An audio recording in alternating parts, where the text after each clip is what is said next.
მოგესალმებით, საქმის კურსი პირდაპირ ეთერში იწყებს მუშაობას, რა თემებს დავუთმობთ დღეს ყურადღებას ნინო ტაბეტაძე გაგაცნობთ. შეერთებულ შტატებსა და ირანს შორის ომი საქართველოს ტურიზმზე ნეგატიურად აისახა. 2026 წლის მეორე კვარტალში საერთაშორისო ვიზიტორების ვიზიტები 4,9%-ით, ხოლო ტურისტული ვიზიტები დაახლოებით 3%-ით შემცირდა. მეორე კვარტალში საქართველოში 1,275,435 საერთაშორისო ტურისტული ვიზიტი შედგა, რაც 2025 წლის ანალოგიურ პერიოდთან შედარებით 35,981 ვიზიტით ნაკლებია. საერთაშორისო მოგზაურთა რაოდენობამ კი მეორე კვარტალში 1,759,668 შეადგინა, რაც 89,000 ვიზიტით ნაკლებია 2025 წლის ანალოგიურ პერიოდთან შედარებით, კლება დაახლოებით 5%-ია, რაც შეეხება 6 თვეს. საქართველოში 2026 წლის იანვარ-ივნისის პერიოდში საერთაშორისო ტურისტული ვიზიტების რაოდენობა 2,2 მილიონს გადააჭარბა, რაც 2025 წლის ანალოგიურ პერიოდთან შედარებით 2,601 ვიზიტით მეტია, ანუ ზრდა მხოლოდ 0,1%-ია.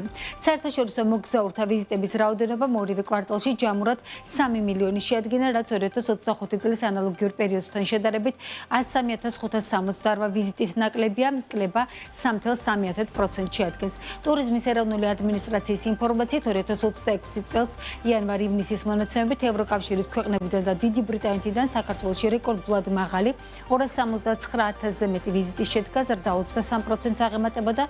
მეორე კვარტალის მაჩვენებლებითაც დაფიქსირდა ისტორიული მაქსიმუმი 153,000 ვიზიტამდე, რაც 2025 წელთან შედარებით დაახლოებით 19%-ით მეტია. ამასთან 2026 წლის ორი კვარტალის მონაცემებით საქართველოში ჩინეთიდან 54,554 საერთაშორისო ვიზიტი დაფიქსირდა, რაც დაახლოებით 17%-ით მეტია გასული წლის ანალოგიურ პერიოდთან შედარებით. მეორე კვარტალში კი ზრდამ 3,2% შეადგინა. ვიზიტორების კლება აისახა ტურიზმიდან შემოსავლების კლებაზეც. ეროვნული ბანკის ინფორმაციით 2026 წლის მეორე კვარტალში საქართველოს საერთაშორისო მოგზაურობიდან $1,101 მილიონი შემოსავალი მიიღო, რაც წინა წლის ანალოგიურ პერიოდთან შედარებით დაახლოებით 4%-იან კლებას წარმოადგენს. ჯამურად პირველ ორ კვარტალში ქვეყანამ $1,931 მილიონი შემოსავალი მიიღო. საერთაშორისო მოგზაურობიდან მიღებულ შემოსავლებში მეორე კვარტალში ევროკავშირის ქვეყნების წილი დაახლოებით 18%-ით განისაზღვრა და $195 მილიონ გაუტოლდა. ზრდა წინა წელს ანალოგიურ მაჩვენებელთან შედარებით 12% იყო. სტატისტიკის მიხედვით გაზრდილია აზერბაიჯანიდან, უკრაინიდან და სომხეთიდან მიღებული შემოსავლები, კერძოდ აზერბაიჯანიდან შემოსავლები წლიურად 10%-ით 59,9 მილიონამდე გაიზარდა, უკრაინიდან 50%-ით 53,7 მილიონამდე და სომხეთიდან დაახლოებით 6%-ით 40 მილიონ დოლარამდე. ახლო აღმოსავლეთში ომის ფონზე შემცირებულია ისრაელიდან და ირანიდან მოგზაურობიდან მიღებული შემოსავლები წლიურად 3 და 65%-ით შესაბამისად 124 და 10 მილიონი დოლარი შეადგინა.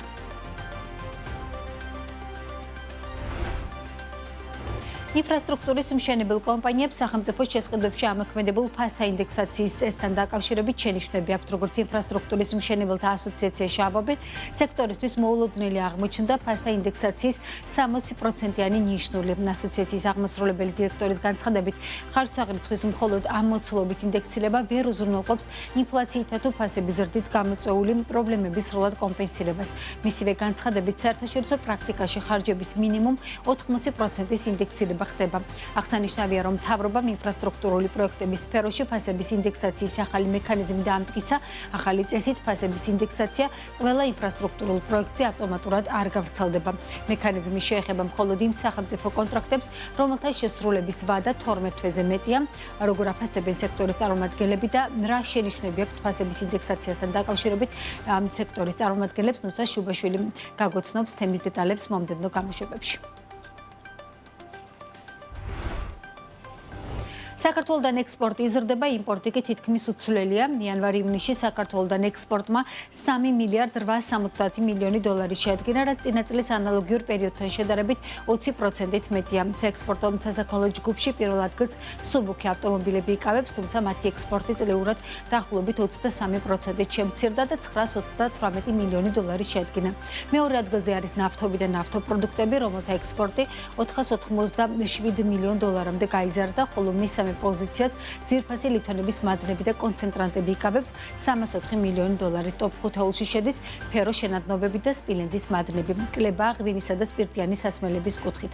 რაც შეეხება იმპორტს 2026 წლის იანვარ-ივნისში საქართველოში საქონლის იმპორტმა 9 მილიარდ დოლარს გადააჭარბა, რაც წინა წლის ანალოგიურ პერიოდთან შედარებით მხოლოდ 0.7%-ით მეტია. საქსტატის წინასწარი მონაცემებით ამავე პერიოდში საქონლის საგარეო სავაჭრო ბრუნვა თითქმის 13 მილიარდი დოლარი იყო, ხოლო უარყოფითმა სავაჭრო ბალანსმა 5.1 მილიარდი დოლარი შეადგინა. საიმპორტო სასაქონლო ჯგუფში პირველ ადგილს მსუბუქი ავტომობილები იკავებს 1.6 მილიარდი დოლარით, რაც წინა წელთან შედარებით 16.7%-ით ნაკლებია.